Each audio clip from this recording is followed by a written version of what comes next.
رسول کریم صلی اللہ علیہ وسلم کے زمانے میں عورت اور مرد سب ایک ساتھ ایک ہی برتن سے وضو کیا کرتے تھے، یعنی وہ مرد اور عورتیں جو ایک دوسرے کے محرم ہوتے۔ صحیح بخاری حدیث نمبر 193۔ حضرت جابر رضی اللہ تعالی عنہ کہتے تھے کہ رسول کریم صلی اللہ علیہ وسلم میری مزاج پرسی کے لیے تشریف لائے۔ میں بیمار تھا، ایسا کہ مجھے ہوش تک نہیں تھا۔ آپ نے وضو کیا اور اپنے وضو کا پانی مجھ پر چھڑکا تو مجھے ہوش آ گیا۔ میں نے عرض کیا، یا رسول اللہ، میرا وارث کون ہوگا؟ میرا تو صرف ایک کلالہ وارث ہے۔ اس پر آیت میراث نازل ہوئی۔ صحیح بخاری حدیث نمبر 194۔ ایک مرتبہ نماز کا وقت آ گیا تو جس شخص کا مکان قریب ہی تھا وہ وضو کرنے اپنے گھر چلا گیا، اور کچھ لوگ جن کے مکان دور تھے رہ گئے۔ تو رسول کریم صلی اللہ علیہ وسلم کے پاس پتھر کا ایک لگن لایا گیا جس میں کچھ پانی تھا، اور وہ اتنا چھوٹا تھا کہ آپ اس میں اپنی ہتھیلی نہیں پھیلا سکتے تھے، مگر سب نے اس برتن کے پانی سے وضو کر لیا۔ ہم نے حضرت انس رضی اللہ عنہ سے پوچھا کہ تم کتنے نفر تھے؟ کہا 80 سے کچھ زیادہ ہی تھے۔ صحیح بخاری حدیث نمبر 195۔ رسول کریم صلی اللہ علیہ وسلم نے ایک پیالہ منگوایا جس میں پانی تھا، پھر اس میں آپ نے اپنے دونوں ہاتھوں اور چہرے کو دھویا اور اسی میں کلی کی۔ صحیح بخاری حدیث نمبر 196۔ عبداللہ بن زید کہتے ہیں کہ رسول کریم صلی اللہ علیہ وسلم ہمارے گھر تشریف لائے۔ ہم نے آپ صلی اللہ علیہ وسلم کے لیے تانبے کے برتن میں پانی نکالا، اس سے آپ نے وضو کیا، 3 بار چہرہ دھویا، 2 بار ہاتھ دھوئے اور سر کا مسح کیا، اس طرح کہ پہلے آگے کی طرف ہاتھ لائے، پھر پیچھے کی جانب لے گئے اور پیر دھوئے۔ صحیح بخاری حدیث نمبر 197۔ حضرت عائشہ رضی اللہ تعالی عنہا نے فرمایا کہ جب رسول کریم صلی اللہ علیہ وسلم بیمار ہوئے اور آپ کی بیماری زیادہ ہو گئی تو آپ نے اپنی دوسری بیویوں سے اس بات کی اجازت لے لی کہ آپ کی تیمارداری میرے ہی گھر کی جائے۔ انہوں نے آپ کو اجازت دے دی۔ ایک روز رسول کریم صلی اللہ علیہ وسلم 2 آدمیوں کے درمیان سہارا لے کر گھر سے نکلے۔ آپ کے پاؤں کمزوری کی وجہ سے زمین پر گھسٹتے جاتے تھے۔ حضرت عباس رضی اللہ تعالی عنہ اور ایک آدمی کے درمیان آپ باہر نکلے تھے۔ عبید اللہ راوی حدیث کہتے ہیں کہ میں نے یہ حدیث عبداللہ بن عباس رضی اللہ تعالی عنہ کو سنائی تو وہ بولے، تم جانتے ہو دوسرا آدمی کون تھا؟ میں نے عرض کیا کہ نہیں۔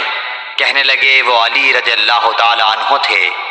پھر حضرت عائشہ رضی اللہ تعالی عنہا فرماتی تھیں کہ جب نبی کریم صلی اللہ علیہ وسلم اپنے گھر میں داخل ہوئے اور آپ کا مرض بڑھ گیا تو آپ نے فرمایا میرے اوپر ایسی 7 مشکوں کا پانی ڈالو جن کے سربند نہ کھولے گئے ہوں، تاکہ میں سکون کے بعد لوگوں کو کچھ وصیت کروں۔ چنانچہ آپ کو حضرت حفصہ رسول اللہ صلی اللہ علیہ وسلم کی دوسری بیوی کے لگن میں جو تانبے کا تھا بٹھا دیا گیا، اور ہم نے آپ پر ان مشکوں سے پانی بہانا شروع کیا۔ جب آپ ہم کو اشارہ فرمانے لگے کہ بس اب تم نے اپنا کام پورا کر دیا تو اس کے بعد آپ لوگوں کے پاس باہر تشریف لے گئے۔ صحیح بخاری حدیث نمبر 198۔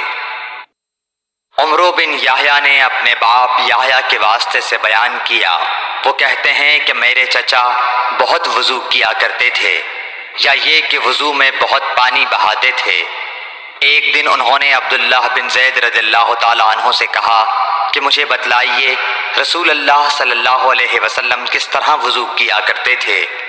انہوں نے پانی کا ایک کشت منگوایا، اس کو پہلے اپنے ہاتھوں پر جھکایا، پھر دونوں ہاتھ 3 بار دھوئے، پھر اپنا ہاتھ تشت میں ڈال کر پانی لیا اور ایک چلو سے کلی کی اور 3 مرتبہ ناک صاف کی، پھر اپنے ہاتھوں سے ایک چلو پانی لیا اور 3 بار اپنا چہرہ دھویا، پھر کوہنیوں تک اپنے دونوں ہاتھ 2 بار دھوئے، پھر ہاتھ میں پانی لے کر اپنے سر کا مسح کیا، تو پہلے اپنے ہاتھ پیچھے لے گئے، پھر آگے کی طرف لائے، پھر اپنے دونوں پاؤں دھوئے، اور فرمایا کہ میں نے رسول کریم صلی اللہ علیہ وسلم کو اسی طرح وضو کرتے دیکھا ہے۔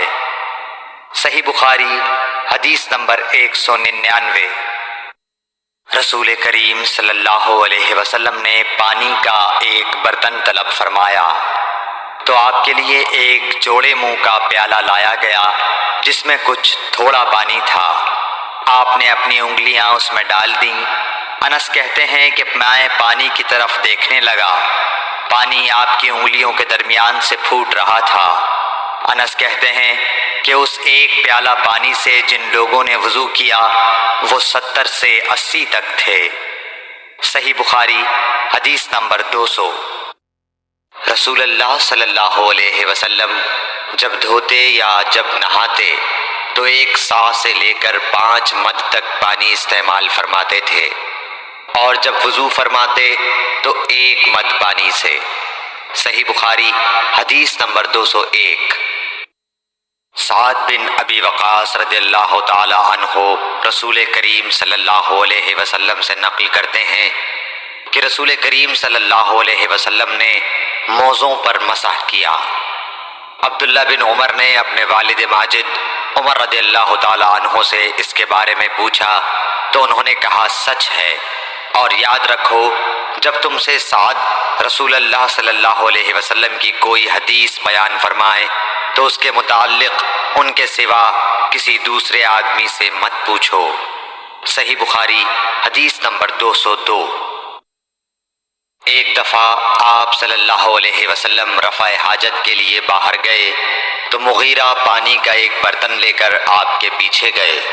جب آپ قضائے حاجت سے فارغ ہو گئے تو مغیرہ نے آپ کو وضو کراتے ہوئے آپ کے اعضائے مبارکہ پر پانی ڈالا۔ آپ نے وضو کیا اور موزوں پر مسح فرمایا۔ صحیح بخاری حدیث نمبر 203۔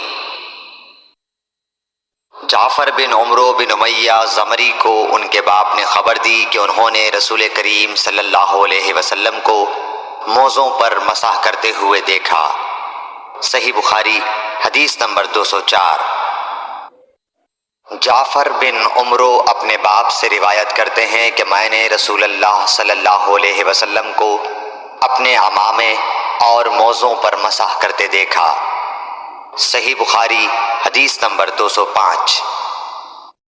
مغیرہ فرماتے ہیں کہ میں ایک سفر میں رسول کریم صلی اللہ علیہ وسلم کے ساتھ تھا تو میں نے چاہا کہ وضو کرتے وقت آپ کے موزے اتار ڈالوں۔ آپ نے فرمایا کہ انہیں رہنے دو، چونکہ جب میں نے انہیں پہنا تھا تو میرے پاؤں پاک تھے، یعنی میں وضو سے تھا، بس آپ نے ان پر مسح کیا۔ صحیح بخاری حدیث نمبر 206۔ رسول کریم صلی اللہ علیہ وسلم نے بکری کا شانہ کھایا، پھر نماز پڑھی اور وضو نہیں کیا۔ صحیح بخاری حدیث نمبر 207۔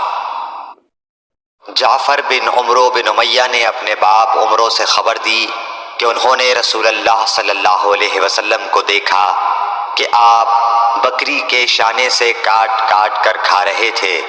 پھر آپ نماز کے لیے بلائے گئے تو آپ نے چھری ڈال دی اور نماز پڑھی، نیا وضو نہیں کیا۔ صحیح بخاری حدیث نمبر 208۔